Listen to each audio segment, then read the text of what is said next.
Okay, iintayin natin kumulo ito. At pag ito'y kumulo, tsaka natin ilalagay ang ating sinaklob. Ayan. Habang gumagawa tayo ng latik. Kumukulo na, lalagay natin itong ating sinaklob para matunaw siya. Hintay natin matunaw itong sinaklob.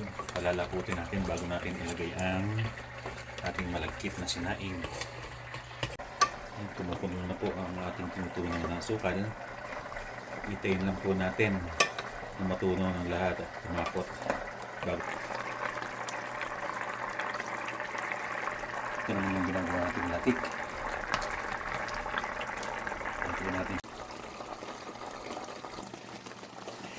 This time, halos tunaw na yung ating sinaklob, mga katakaw. Maaari na natin ilagay ang ating sinaing na malagkit. Malagkit na po natin yung ating sinaing.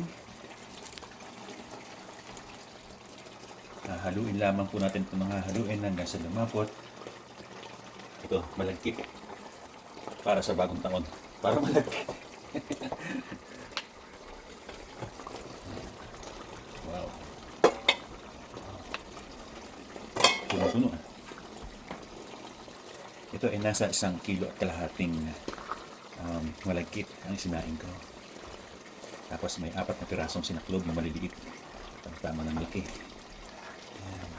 Nahaluin lamang po natin ito hanggang sa lumapot. Ito po, medyo malapot-lapot na. Tuloy lang po na lumapot.